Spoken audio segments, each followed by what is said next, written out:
Welcome to Two Thieves. Today we're exploring the quest for eternal life. Throughout history, despite many great conquests, death has remained the most pressing and perplexing of human problems, the great undefeated dragon. Humans have long tried to find a cure for death. Our earliest surviving story is the Mesopotamian Gilgamesh epic about the hunt for a death cure. China's first emperor Qin Shi Huang launched an obsessive search for the elixir of life. Some Romans drank gladiators' blood in the hope of immortality. French nobles drank liquid gold. In 2015 MTV show True Life, a woman tried bathing in pig's blood. Sadly, the quest continues.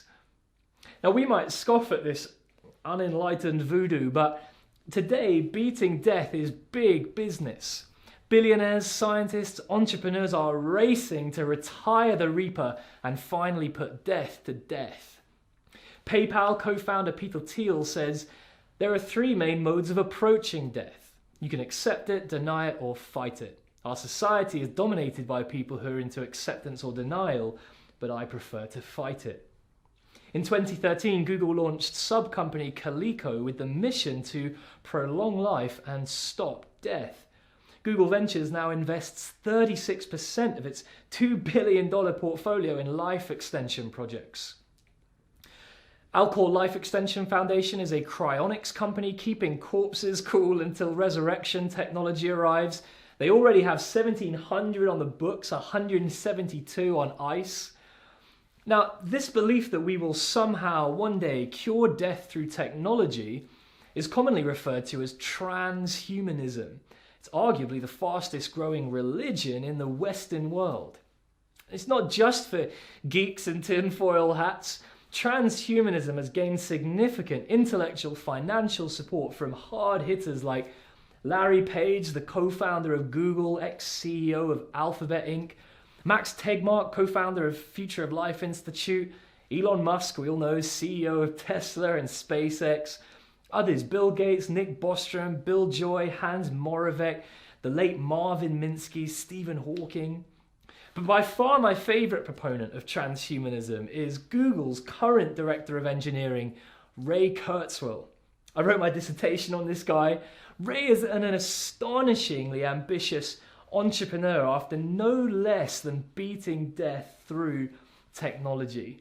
He's reached near messianic heights among many, being labelled a restless genius, the ultimate thinking machine, the rightful heir to Thomas Edison, one of the 16 revolutionaries who made America. He's got 13 honorary doctorates, 3 presidential awards, the National Medal of Technology, the Lemelson MIT Prize, all pretty similar to my LinkedIn profile. He's had 30 years of best-selling books where he's accurately predicted future events, the World Wide Web, face recognition, smartphones, self-driving cars, drones, even weirdly specific stuff like the exact year a machine would beat the world chess champion. Lo and behold, Deep Blue went ahead and beat Garry Kasparov in '97. So Ray isn't some crisp-covered blogger living in his mum's shed. He's an intelligent guy offering people with a straight face the near hope of eternal life through technology. So what is the transhumanist hope according to Kurzweil? Well, in his books he says, you and I will never overcome death whilst trapped inside these biological bodies. We are software trapped inside outdated hardware. Kurzweil looks at your body a bit like you might look at a floppy disk. Remember those? However, if we can transfer our code, our complex neural pattern from these weak carbon-based bodies into strong silicon bodies, well, we'd become impervious to disease, depression, you guessed it, death. Now this gets pretty wacky pretty quick. This liberation from the flesh, or decarnation, would essentially allow us to upgrade ourselves infinitely. We could upgrade our minds by connecting them to the internet, although imagine all the cat videos to sift through. We could upgrade our bodies, entering a state of what they call morphological freedom, where our code could inhabit any physical form we desired. Basically, think Transformers. Kurzweil says we could upgrade our pleasures and experiences in infinite virtual worlds. We could program morality, finally end evil. Kurzweil says we could even upgrade ourselves spiritually, although after reading this book, The Age of Spiritual Machines, I'm not quite sure what he means by spiritual. But Kurzweil's master plan is to detach the human race from the incredibly slow, disorganized drudge of biological evolution, step into a new age of rapid, human-directed evolution.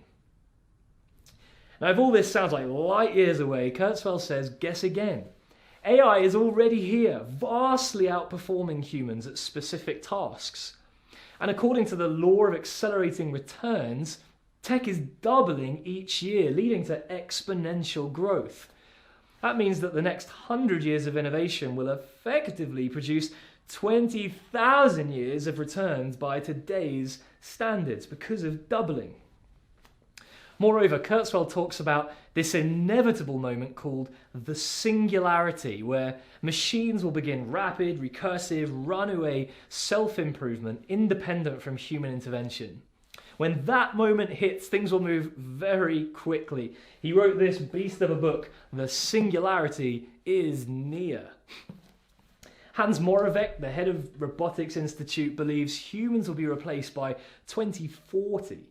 So if you're planning on doing anything with your life, try squeeze it in for the next 20 years. Bill Joy of Sun Microsystems, another smart guy, puts it earlier at 2030. 10 years. Kurzweil simply concludes, saying, by the end of the 21st century, there won't be a clear difference between humans and robots. There won't be such a thing as mortality. Our immortality will be a matter of being sufficiently careful to make frequent backups. If he's right, some listening to this video now will never die. Now, whatever you make of this, let's be clear. Kurzweil is promising people eternal life without limits, perfect knowledge, programmed happiness, infinite possibilities in endless virtual worlds, a ticket to paradise, a way back to Eden. So how do we respond? I mean, is this even possible? Is this a good thing that we're already spending billions of pounds on and countless hours of some of our best minds? Well, there's lots of ways we could respond, and many have criticised Kurzweil from a technical angle, notably people like Daniel Dennett, Rodney Brooks, P.Z. Myers, Thomas Ray, David Galanter, Paul Allen, Douglas Hofstadter. They all challenge the validity of his law of accelerating returns. I mean, is technology really doubling? It feels like my phone battery is like a decrepit tortoise. AI expert Andrew Ng agrees with Kurzweil in principle, but says, I mean, worrying about this stuff now is like worrying about overpopulation on Mars. Others have criticised Kurzweil from a theoretical or philosophical angle, notably Michael Denton, who challenges the presupposition that we humans are basically just machines with code. Aren't we more than that? Travis Croker defends human embodiment. I mean, am I truly me without my body? John Searle argues that the illusion of life isn't actually life. So how do we define consciousness against simulation? I'll explore some of those ideas in another video. There are ethical considerations to Kurzweil's work. To quote the great Jeff Goldblum in Jurassic Park, these scientists were so preoccupied with whether or not they could, they didn't stop to think if they should. I mean, should we be making super intelligent robots? What are the implications of a few rich people getting to live forever? We'll explore that in another video as well. But for now, I want to respond theologically to the big question, can we cure death with technology? Can we cure death with technology? Now, straight off the bat, it's interesting that an atheist materialist like Kurzweil should be so consumed with solving death. I mean, in naturalistic terms, death is a perfectly normal, even beneficial part of life and evolution. And yet there's something deep in us that considers death a tragedy, an unwelcome intruder, a problem that needs fixing. The secular writer Mark O'Connell admits this conundrum, saying, "We exist, we humans, in the wreckage of an imagined splendor. That it wasn't supposed to be this way. We weren't supposed to be weak, to be ashamed, to suffer, to die."